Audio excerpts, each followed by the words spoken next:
Break तो बाद सारे दर्शकों का स्वागत है। हुण गल करांगे नवजोत सिंह सिद्धू के खिलाफ क्रिमिनल कंटैंप्ट के मामले की। हरियाणा के एजी बलदेव राज महाजन ने इस मामले की सुनवाई की है। एजी ने पटिशनकर्ता तो होर तकनीकी जानकारी मंगी है। हुण 25 नवंबर को मुड़ इस मामले की सुनवाई होगी। हाईकोर्ट के वकील परमप्रीत सिंह बाजवा ने शिकायत की है, पटिशन पाई है। ड्रग केस के सिद्धू की बयानबाजी के खिलाफ ये शिकायत की गई है। सिद्धू ते हाईकोर्ट के काम के दखल देने का इल्जाम लगाया गया है। पटिशनकर्ता का यह कहना है कि कितना कि कोर्ट के कामकाज के दखलअंदाजी नवजोत सिंह सिद्धू वालों की जा रही है। बार बार ट्वीट किए जा रहे हैं। उन्होंने ट्वीट्स का भी हवाला जो पटिशनकर्ता के वालों दिता गया। इस खबर से ज्यादा जानकारी लिए मेरे सहयोगी उमेश शर्मा जुड़े हुए हैं। उमेश, फिलहाल ये पूरे मामले की गल की जाए तो अज की सुनवाई की कुछ अहम रहा, की कुछ खास रहा?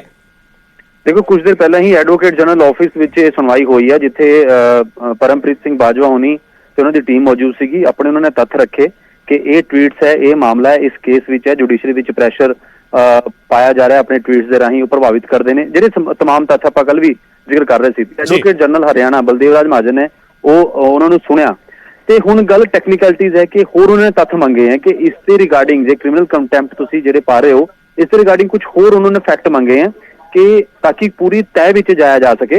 और 25 तरीक ਨੂੰ फिर 25 नवंबर ਨੂੰ फिर तो एक हीयरिंग रखी गई है एडवोकेट जनरल ऑफिस विच।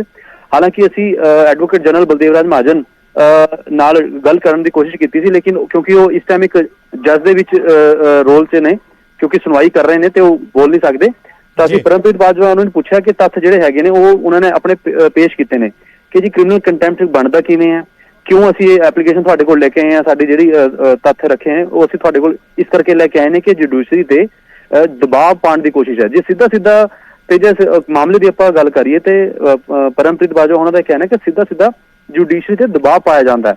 कोई एक केस हाईकोर्ट में चल रहा है, उसनूं लैके नवजोत सिंह सिद्धू संवेदनशील केस है, नो डाउट, लेकिन उन्होंने लैके नवजोत सिद्धू तो बार बार ट्वीट करना और ये कहना कि जी ये अज ये होएगा या आपा ये होएगा, तो किते ना किते जुडिशरी के उपर एक प्रैशर पाने की कोशिश, जिहड़ा जुडिशरी के सिस्टम नूं खराब करने वाली गल है। और असीं ये भी पूछा कि तुहाडे दे भी एलीगेशन ने कि क्या तुसीं अकाली दल नाल जुड़े हो या कुछ है, तो उन्होंने साफ किया कि कोई ना कोई मेरे तो कांग्रेसी नेता नाल भी फोटोआं हैगियां ने और कोई ना कोई बंदा हर एक पार्टी नूं वोट पांदा है, चाहे कोई भी होवे, तो इहदा मतलब जोड़ के देखे जाना चाहिए। हुण 25 तरीक नूं फिर तो सुनवाई होनी है। ठीक है उमेश, फिलहाल की पूरी जानकारी बहुत बहुत धन्यवाद। सो दरअसल पूरा मामला है कि नवजोत सिंह सिद्धू के खिलाफ क्रिमिनल कंटैंप्ट दाखिल किया गया, पटिशन पाई गई है। पटिशनकर्ता जोड़े हाईकोर्ट के वकील ने परमप्रीत सिंह बाजवा, उन्होंने ये शिकायत की है कि नवजोत सिंह सिद्धू के वालों बार बार बयान दे के बार बार ट्वीट्स करके कोर्ट के काम के दखलअंदाजी की जा रही है, कोर्ट को डायरैक्शन देने की कोशिश की जा रही।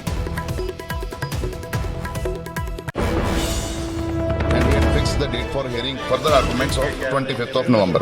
So on what facts the issue has been taken here? We have annexed many documents like Twitter accounts. We have annexed the comments of the public at large, and we have convinced Honorable AG. Tweet कर दिया जाए, bytes दे दी जाए। Sir, ये बात मैंने कल भी media को बताई थी। This is a very wrong trend, और जो भी ये कर रहे हैं वो अपने पॉलिटिकल माइलेज लेने के लिए कर रहे हैं और इंस्टीट्यूट हमारा बदनाम कर रहे हैं कि जजेस ने 2.5 साल से नहीं खोला। और नीचे वैसे बंदे कमेंट कर रहे हैं जिनकी खुद की कोई आइडेंटिटी नहीं है कि 6,000 में बिक गए। किसी को कोई अधिकार नहीं है किसी के ऊपर विदाउट प्रूफ एलिगेशन लगाने का।